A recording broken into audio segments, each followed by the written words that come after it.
5, 4, 3, 2, 1, liftoff.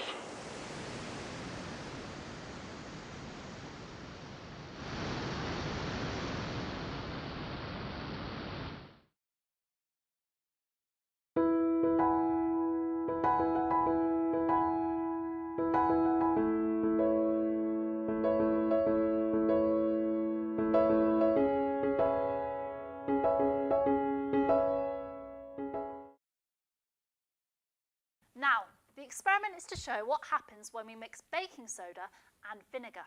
Due to tiny reactions that happen between the two, it will make the volcano look like it's really erupting. Oh, come on, Prof. I can't wait any longer. Let's do it. Okay, you impatient dino.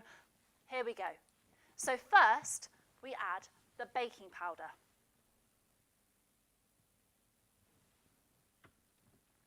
Next, we add some food colouring.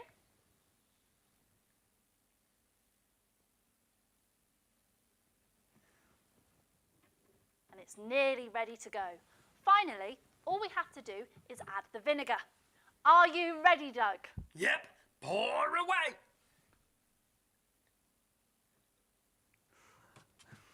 Oh, wow, look at it go. And there you have it, our very own volcanic eruption.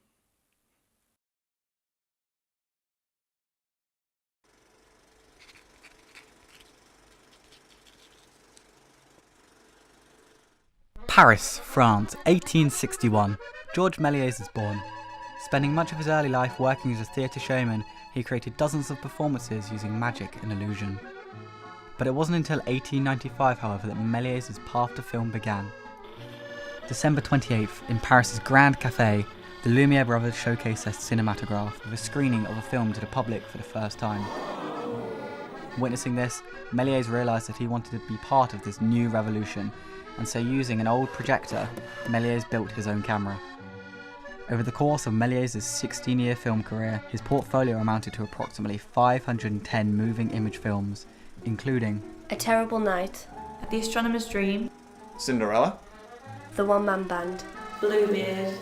Of all of these films, perhaps his most famous is Le Voyage dans la Lune, a sci-fi spectacle that transports its audience to the lunar surface. Not only did this film introduce the world to the science fiction genre, but it's also recognised for significance in the development of the film industry, with its unique and innovative techniques demonstrating early film editing practices. In 1896, whilst filming a street scene, Méliès' camera jammed. Taking a couple of seconds to fix the camera, he continued to film. In review of the footage, he noticed that the jamming of the camera created the illusion of objects and people teleporting across the scene. Taking this, Méliès began to incorporate the idea into his films, most notably in The Vanishing Lady, 1896. The malfunction of the camera gave way to what became known as the jump cut, an effect still used in cinema today. As a result, he's been credited for discovering and using many editing techniques. Although Méliès' career in the film industry was an incredible success, in 1912 he abandoned the production of film. This move ultimately led Méliès to transform his beloved purpose-built studio back into the theatre it used to be, leaving him to return to the stage as a theatre showman. It wasn't until the late 1920s that Méliès' contribution to film was recognised by the French when he was awarded the Legion of Honour. A decade later, in 1938, Méliès passed away. Along with his huge impact on the development of film editing, he has also been credited with the first split screen in The Four Troublesome Heads in 1898, the first multiple exposure in The Cave of Demons, a film lost over time, as well as the first film featuring on-screen nudity in After the Ball. His lasting legacy goes much deeper. The impact Méliès had was incredible. He created purpose-built sets. The first time this has ever been done. Like editing techniques that he discovered like accidentally. For example, like the jump cut, the dissolve, the fade in, the fade out. D.W. Griffiths even said that much of what he knew and learned grew from the impact that Méliès had. Georges Méliès, pioneer in film editing, a wizard of the cinema.